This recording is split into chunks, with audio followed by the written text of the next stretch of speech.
भक्तवांशा कल्पतरो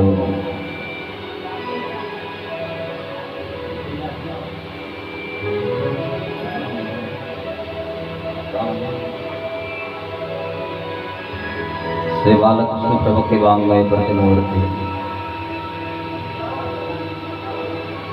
श्रीमद्भागवत महापुराण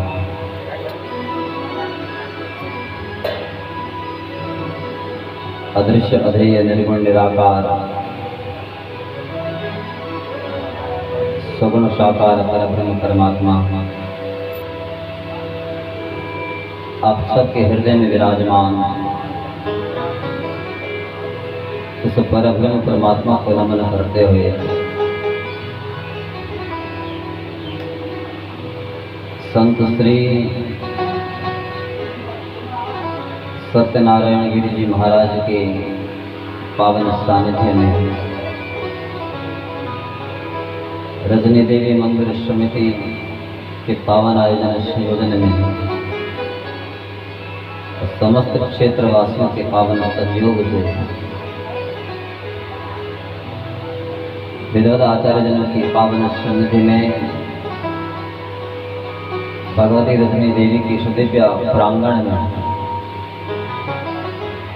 एक धनुष चल रही है पावन कथा। आज कथा का तृतीय दिवस और तृतीय दिवस की पावन वेला पर व्यास की से आप सबका हार्दिक अभिनंदन।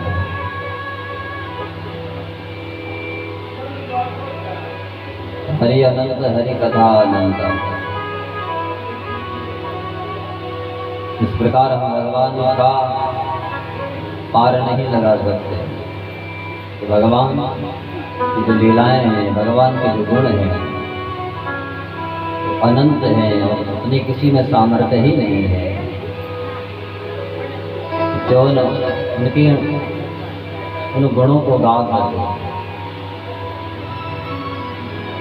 हमने कल भी चर्चा की थी कि ये ग्रंथ तो इतना बृहद है, इतना आगाध है, इसमें जितना डूबते चले जाओगे फिर तो कथा होनी बहुत मुश्किल है। तो भक्ता समया अवधि में बंधा रहता है तो यथा धीतम यथा मति के अनुसार कथा को गाता है। और जीव का परम लक्ष्य ही वही है कि कथा के माध्यम से भगवान से जुड़े, मन को भगवान में लगाए और अपना कल्याण करे। इस मानव जीवन में भी यदि हमने भगवान को पाने का प्रयास नहीं किया तो फिर हम अपना उद्धार कभी कर ही नहीं सकते। क्योंकि इस मानव जीवन में भगवान ने बुद्धि के साथ साथ विवेक दिया है और बुद्धि और विवेक का आश्रय लेकर के जीव अपना उद्धार कर सकता है। तो कोई दुनिया में आता है, कोई दुनिया से जाता है, ये चक्कर रुक नहीं सकता, प्रभु इसको चलाता है। संसार को बनाने वाला भी परमात्मा, पालन करने वाला भी परमात्मा और अपने आप में इसको लीन करने वाला भी परमात्मा। लेकिन हम यहाँ भी गलती करते हैं। हमको लगता है कि सब कुछ तो मैं कर रहा हूँ, लेकिन यहाँ भागवत जी में ही भगवान स्वयं कहते हैं मद भयात् वाते वातोयम सूर्यस्तपति मद भयात् वर्षतेन्द्रो दहत्यग्नि मृत्युश्चरति मद भयात्। भगवान कहते हैं संसार में बिना मेरे तो एक पत्ता भी नहीं हिलता। हवा चल रही है तो भगवान के कारण, अग्नि जला रही है तो भगवान के कारण, सूर्य तपा रहे हैं तो भगवान के कारण, और यहाँ तक कि मृत्यु भी आती है तो भगवान के कारण। लेकिन हम यहाँ अपने पद के मद में इतना डूबे रहते हैं कि मैं जीवन चला जाता है। लेकिन विचार कीजिए जिस में हम यहाँ जी रहे हैं, मैं तो बड़ा पदवान हूँ, मैं तो बड़ा धनवान हूँ, और जिस दिन उस प्रभु ने अपनी कृपा हटा दी उस दिन क्या होगा? तो कहीं के नहीं है। भक्ता व्यास के ऊपर बैठ करके कहे कि मैं ही हूँ, और जिस दिन उसने कृपा हटा दी ये वाणी मुंह को हो गई है, फिर तो लोग पूछने वाले भी नहीं। इसलिए इस अहंकार में कभी नहीं जीना है। संसार में सब कुछ करने वाला परमात्मा है, उन्हीं को याद करके तेरी कृपा का फल है कि आज यहाँ बैठा हूँ, अथवा शपथ पर बैठा हूँ। उनका दिया हुआ उन्हीं को समर्पित करते हुए संसार में जीवन को आगे बढ़ जाते हैं। कल हमने यहाँ भागवत जी के परम वक्ता श्री सुखदेव और परम श्रोता श्री परीक्षित जी का मिलन कराया था। कहाँ पर? हाँ, सब बोले थे। शुक्रताल में जाकर के दोनों का मिलन हो गया।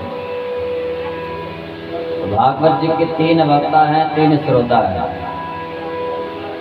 प्रथम दिवस कथा का शुभारंभ हुआ नैमिषारण्य की पावन भूमि में।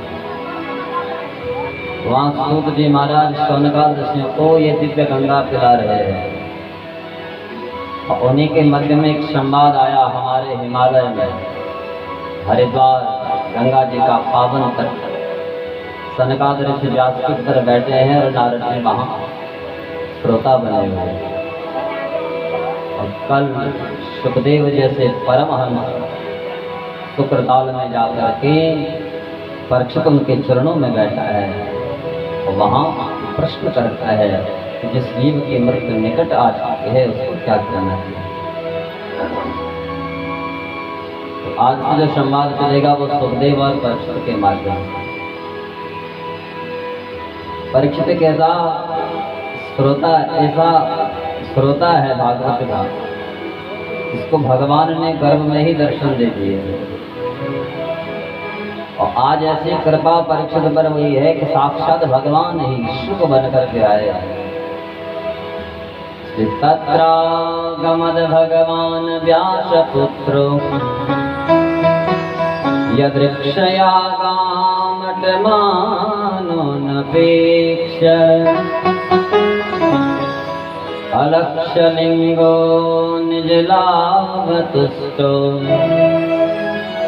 मृतश्च बालैरवधूतवेशः। साक्षात भगवान जब सुख बन करके आए, परीक्षित ने चरण धोए, तो चरणामृत का पान किया है। और परीक्षित जी ने सुखदेव जी से कहा कि गुरुदेव मेरी मृत्यु निकट आ चुकी है, मुझे तो 7वें दिन मरना है, आप बताओ ना मुझे क्या करना चाहिए जिससे मेरा कल्याण हो जाए, मेरा उद्धार हो जाए। सुखदेव जी ने कहा कि परीक्षित तेरे पास तो 7 दिन है, अरे अगर तुझे मुक्त होना है तो मुक्त को मैं पल में कर दूंगा। कहा परीक्षित भगवान जीव को मुक्त तत्क्षण दे देते हैं, लेकिन भक्ति जीवन में ऐसे नहीं आता। भक्ति को पाने के लिए, भक्त बनने के लिए भगवान पहले इस भक्त को भात बनाते हैं। बात समझ कर? हाँ, हमारे महाराज जी परसों कह रहे थे कि कृष्ण की कथा में भात न मिले तो ये सत्य है। भगवान अपने भक्त को पहले भात बनाते हैं। बात का मतलब हमारे अंदर की जो कठोरता है उस कठोरता को निकालता है। चावलों में कितना कठोरपन रहता है, लेकिन भगवान उसको खूब तपाते हैं। खौलते हुए पानी में उन चावलों को डालना पड़ता है, तब जाकर के कठोरता वो हटाते हैं, तब मुलायम बनते हैं, तब वो पाने के लायक बनते हैं। तो ऐसे ही भक्ति के पथ पर जीव जब चलता है तो सबसे पहले भगवान उसके जीवन की जो कठोरता है, कठोरता को निकालते हैं, हृदय पावन हो जाता है, निर्मल हो जाता है, तब जाकर के भगवान उसको अपना मानते हैं। सुखदेव जी ने परीक्षित से कहा कि परीक्षित इसकी तो गारंटी है कि 7 दिन में क्या मैं तुझे एक पल में मुक्त कर दूंगा, लेकिन 7 दिन तक क्या करेगा? तो परीक्षित ने कहा कि गुरुदेव फिर भक्ति जीवन में कैसे आएगा? सुखदेव जी ने कहा कि पहले एक काम करो। तो यहाँ पर सत्य मुक्ति कर्म मुक्ति की चर्चा है। सुखदेव जी ने कहा कि सबसे पहले तो ओंकार का ध्यान लगा, जो प्रणव है, त्रिविध ब्रह्माक्षरम परम, 3 अक्षरों के मेल से बना हुआ ओंकार, और इस ओंकार का ध्यान लगा। कहा गुरुदेव इस ओंकार में ऐसा क्या है? तो सुखदेव जी कहते हैं कि ये ओंकार आ ओ और मौ या अ ओ और मौ 3 अक्षरों से बना है। तो सबसे पहले अपना आचरण ठीक कर, फिर अपना उच्चारण ठीक कर, और फिर अपना मनन ठीक कर। और जब आचरण उच्चारण और मनन ठीक हो जाएगा तो तब तुझे लगेगा कि हाँ अब मेरे ध्यान में वो परमात्मा आ सकता है, भगवान आ सकता है।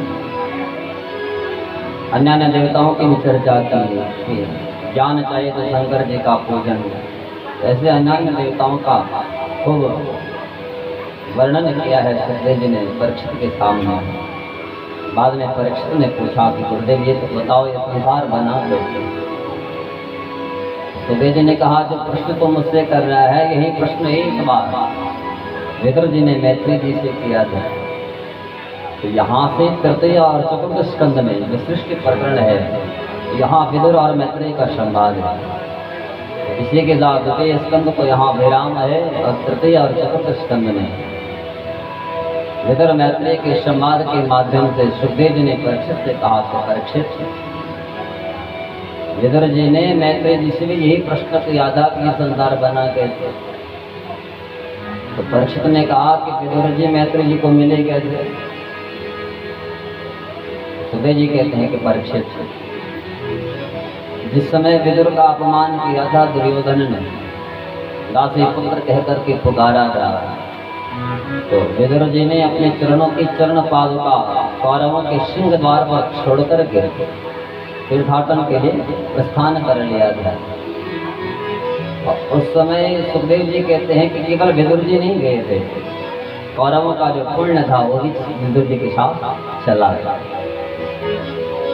विदुर जी तीर्थ में है, यहाँ भगवान ने महाभारत का युद्ध करा दिया, कौरव पक्ष पराजित हो गए, पांडव विजयी हो गए।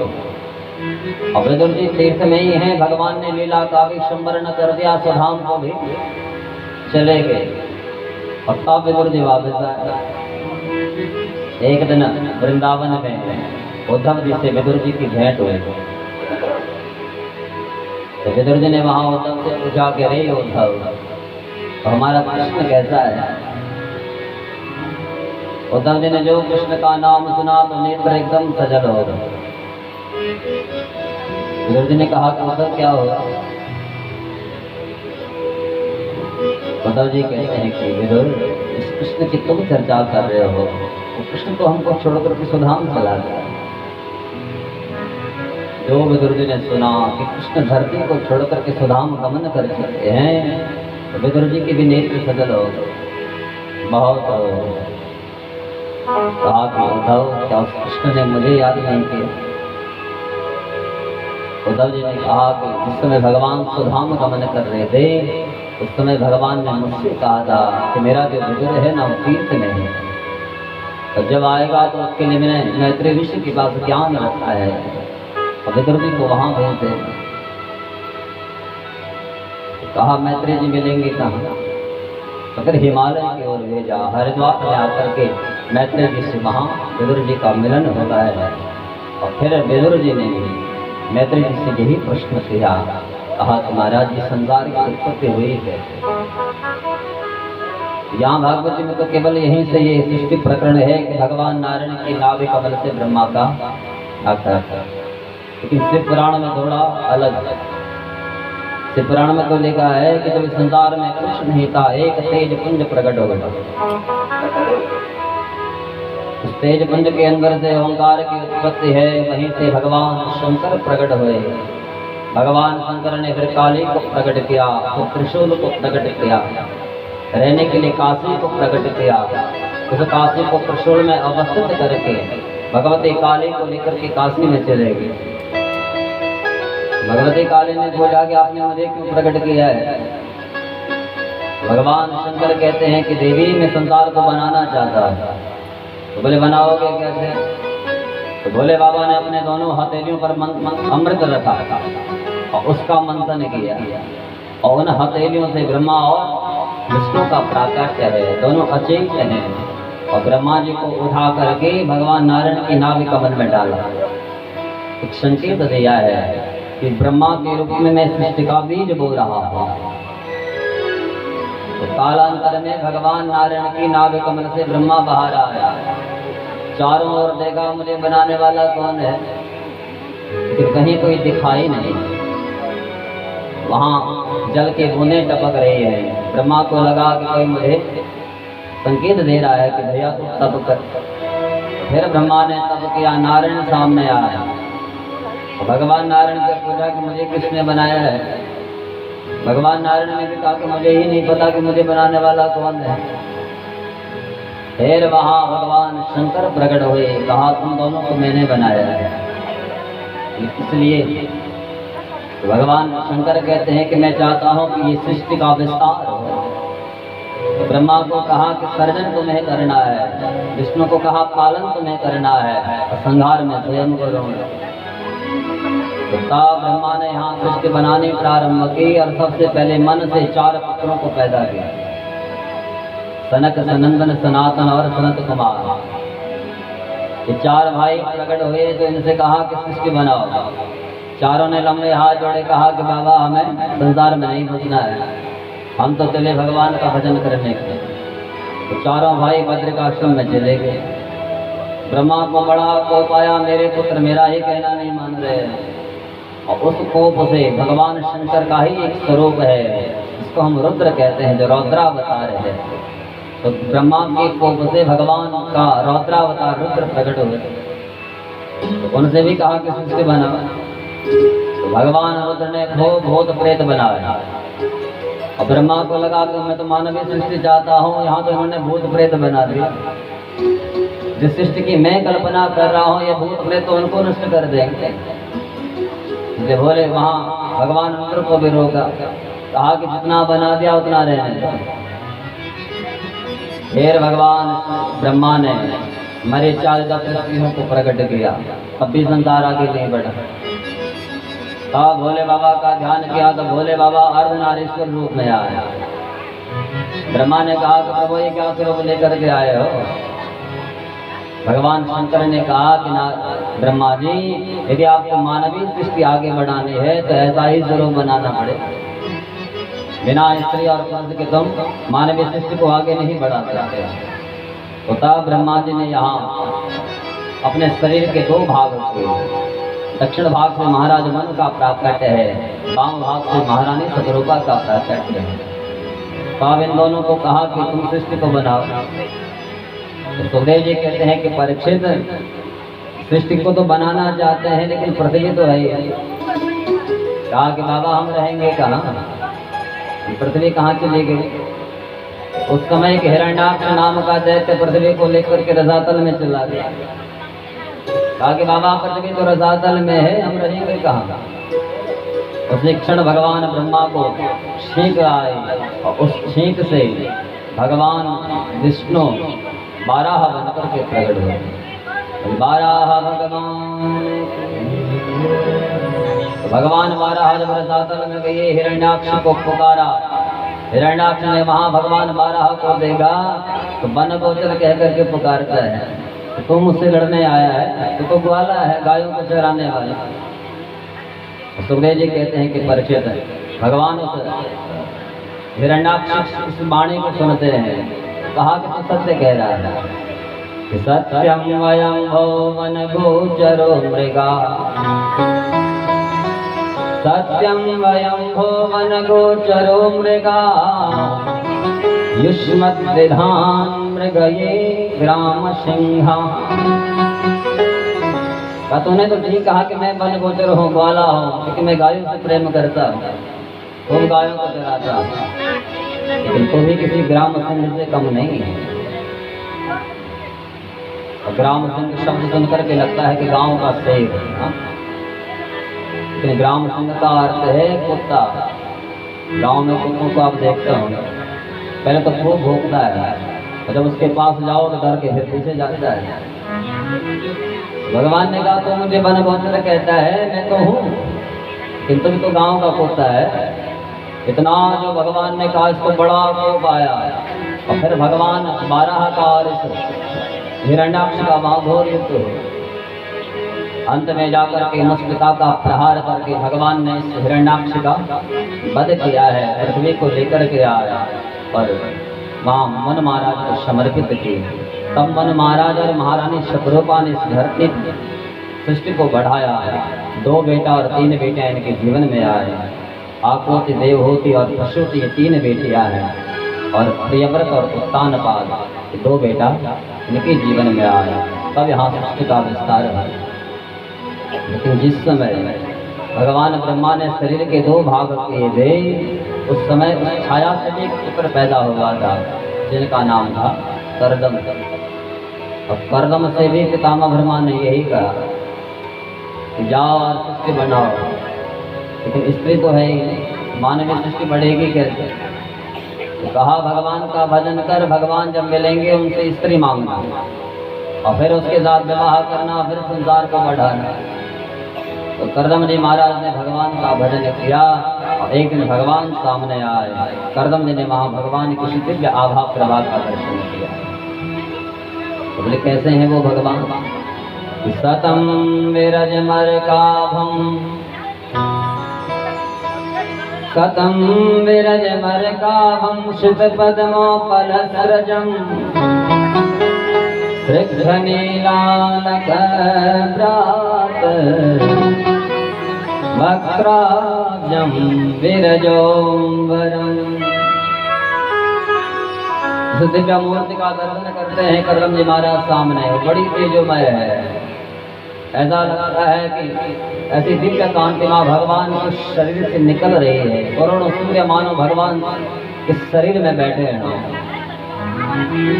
ऐसी वो दिव्य आभा प्रभा का दर्शन किया कर्दम जी ने। भगवान ने पूछा क्या चाहिए? कर्दम जी कहते हैं कि प्रभु आप कुछ नहीं चाहिए।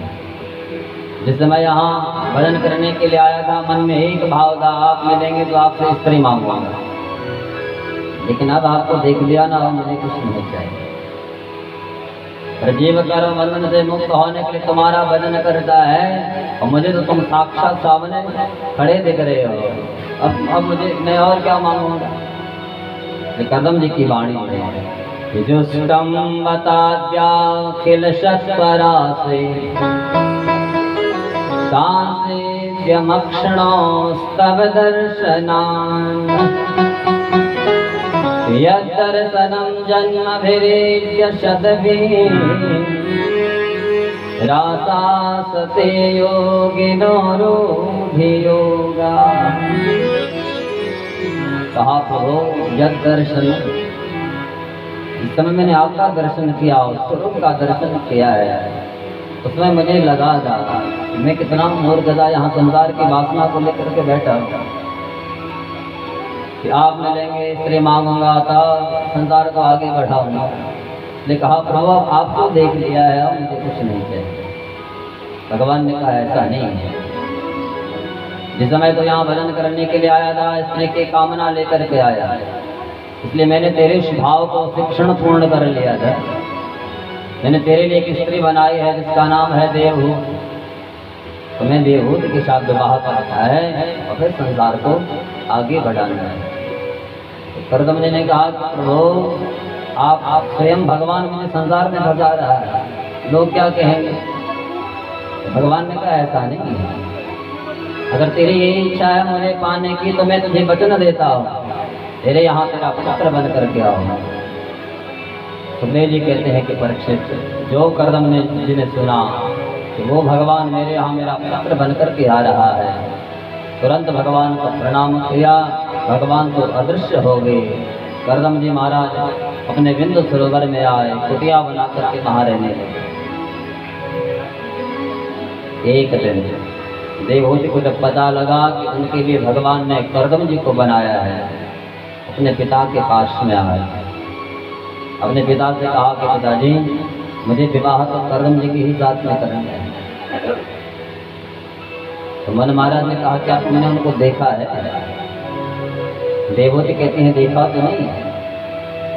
तो कहा देखा भी नहीं और विवाह भी उनके साथ करना चाहती है। बोले हाँ, कि भगवान ने उनको मेरे लिए बनाया है।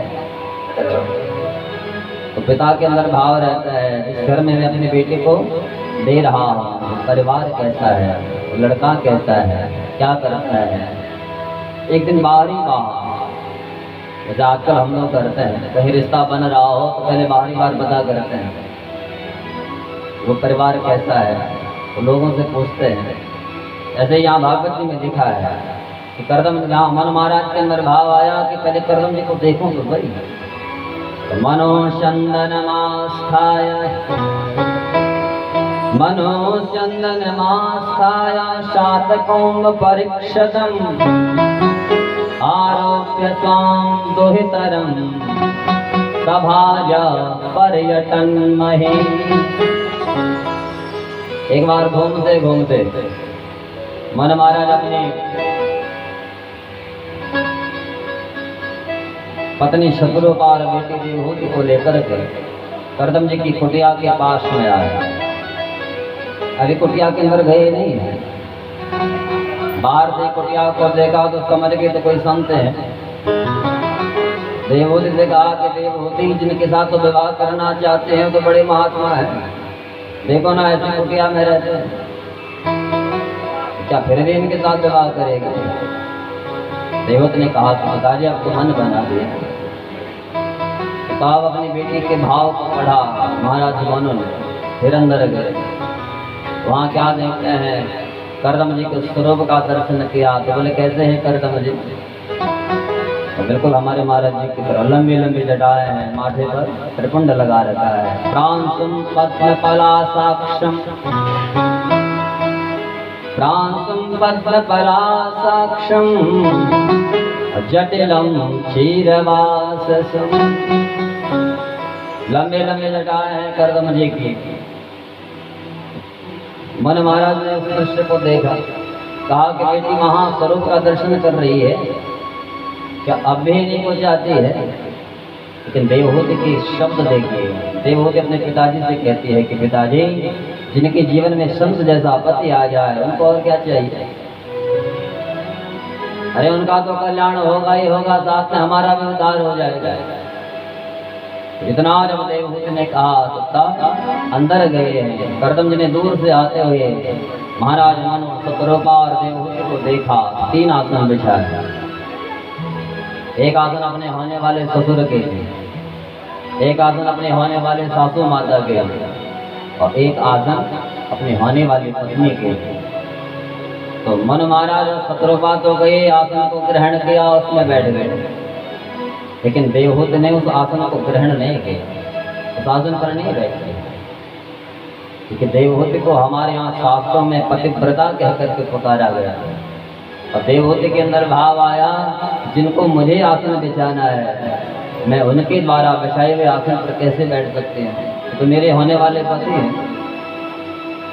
तो कर्दम जी को देखा, उस आसन पर हाथ लगाया, कर्दम जी को आंखों ही आंखों में इशारा किया कि मैंने तुम्हारे द्वारा बिछाया हुआ ये आसन है, उसका सम्मान किया, लेकिन इस पर बैठ नहीं सकते। फिर वहाँ महाराज वर ने कर्दम जी से कहा कि मेरी ये बेटी है, तुम्हें चाहती है, क्या तुम उनके साथ प्राण ग्रहण करोगे? कर्दम जी महाराज ने कहा तो मेरे प्रभु की भी मुझे आज्ञा है कि तुम्हारे लिए देवहूति को बनाया गया है, विवाह तो करूँगा लेकिन एक शर्त पर। क्या शर्त है? तो शर्त यह है कि गृहस्थ में तब तक रहूंगा जब तक संतान न हो, और जिस दिन संतान हो जाएगी उस दिन घर बार त्याग करके जंगल में चला जाऊंगा। देवहूति ने इस शर्त को भी स्वीकार किया। फिर वहां विवाह किया। विवाह करने के बाद जब अपनी बेटी से विदा हो रहे हैं, उस समय महाराज मनु के नेत्र सजल हैं, रो रहे हैं। यहाँ भागवत जी में लिखा है इतने अश्रु गिरे हैं कि अपनी बेटी के बाल ही भिगो दिए। असिंचा दम्ब बत्से थे नेत्र दे दुहित शिखा। बेटी के सारे बालों को धो दिया, हृदय से लगाया है और अपनी बेटी से उस समय उस निर्निमेष नयनों के द्वारा विदा हो गया। समझ ना जरा, इस समय पिता अपनी बेटी का दान करता है, कन्यादान करता है, उस समय पिता का जो स्वाभिमान है वो अस्त्र बन करके नेत्रों से गिरता है। एक ऐसा दान है जिस दान में अभिमान नहीं है। अन्य दानों में तो कभी न कभी हमारे अंदर अभिमान आ सकता है कि साहब मैंने तो वहाँ इतना धन दिया, मैंने उसको इतना दिया है, इतना दिया है। लेकिन एक पिता जब अपनी बेटी का दान करता है तो वहाँ अभिमान नहीं रहता। पिता अपने हृदय के टुकड़े को वहाँ विदा करता है, क्योंकि पिता का बेटी से ज्यादा प्रेम रहता है। निर्निमेष नयनों से बेटी से विदा हुई, अपनी राजधानी में आकर के अवस्थित हुई। इधर भगवती देवहूति कर्दम जी की सेवा में, और कर्दम जी तो तपस्वी महात्मा है। जब ध्यान में बैठते हैं तो कब समाधि लग जाए पता नहीं चलने वाले। तो एक दिन प्रातः काल उठे, नित्य शौचादिक कर्म करने के बाद संध्या वंदन करने लगे। जो ध्यान लगाया तो ध्यान में ही समाधि में पहुंच गए। भगवती देवहूति को लग रहा है कि अभी संध्या कर रहे हैं, तो हाथ में जल का पात्र लेकर के आए कि मेरे पति नेत्र खोलेंगे, उनको जल पिलाओगे तो फिर अपने आप पियोगे। लेकिन कर्दम तो वहाँ समाधि में चले गए, कई वर्ष निकल गए, लेकिन कर्दम जी ने वहाँ नेत्र ही नहीं खोले। सुबह जी कहते हैं कि परीक्षा भगवती देवहूति वहीं बैठी हैं, और जिस दिन से कर्दम जी की वहाँ समाधि लगी उस दिन से जल के एक बूंद भगवती देवहूति ने नहीं लिया, अन्न का एक दाना शरीर के अंदर नहीं गया। तो शरीर बड़ा शिथिल हो गया, खुश हो गया। और कई वर्षों के बाद जब कर्दम जी ने नेत्र खोले, सामने जब देवहूति को देखा तो बोल गए देवी कौन है? पूछा देवी कौन है? भगवती देवहूति कहते हैं कि महाराज मुझे बोल गए, अरे मैं तो आपकी पत्नी हूँ, मेरा नाम है देवहूति। याद कीजिए इतने वर्ष पहले आप पर मेरा विवाह हुआ था। तब वहाँ कर्दम जी को ध्यान आया, ओहो तुम तो देवहूति हो, लेकिन ये शरीर का क्या हाल बना रखा है? जुष्टम बता तुष्टो हमद्य तव मानविमान दाया, शुश्रूषया परमया परया च भक्त्या, यो देहिनामयमतीव सुरेश्व देहो, नावेक्षिता समुज्जिता क्षपितुं मदर्थे। कहा देवी तुष्टो हम, तुम्हारी जो सेवा शुश्रूषा है इससे बड़ा संतुष्ट हो, लेकिन तुम जो सेवा कर रही हो ये सेवा भी तब तक है जब शरीर है। अगर शरीर ही नहीं रहेगा तो सेवा किस काम है? शरीर माध्यम खल धर्म साधन। देवी ये शरीर का क्या हाल बना रखा है? देवहूति ने कहा कि महाराज मैं तो इंतजार कर रही थी कब आप नेत्र खोलें, कब तुमको जल पिलाऊंगी, कब तुमको भोजन कराऊंगी, लेकिन तुम तो वहाँ समाधि में चले गए। और जब आपने ही जल नहीं पिया तो मैं कैसे पी सकते हो? आपने ही भोजन नहीं पाया तो मैं कैसे पा सकती हूँ? कर्दम जी ने कहा तुष्टो हम, तुम्हारे लिए सेवा शुश्रूषा है इससे बड़ा संतुष्ट हूँ, इसलिए मांगो क्या चाहिए? देवहूति कहते हैं कि याद कीजिए जब विवाह हो रहा था आपने एक शर्त रखी थी कि तब तक गृहस्थ में रहूंगा जब तक संतान न आ रहे, इसलिए मुझे आज संतान चाहिए। तो तब अपनी पत्नी की इच्छा की पूर्ति के लिए कर्दम जी ने वहाँ एक सुंदर विमान का निर्माण किया, जिसको हमारे यहाँ भागवत जी में कामक विमान नाम दिया है, कामना के अनुसार चलता है। देवहूति से कहा कि उस विमान पर आरूढ़ हो जाओ।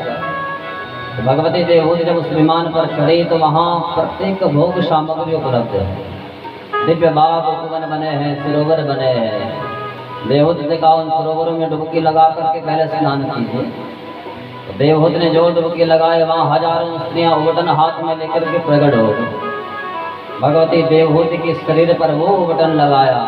स्नान करने के बाद उन बाग उपवनों से पुष्प लेकर के आए, भगवती देवहूति का वहां खूब श्रृंगार किया।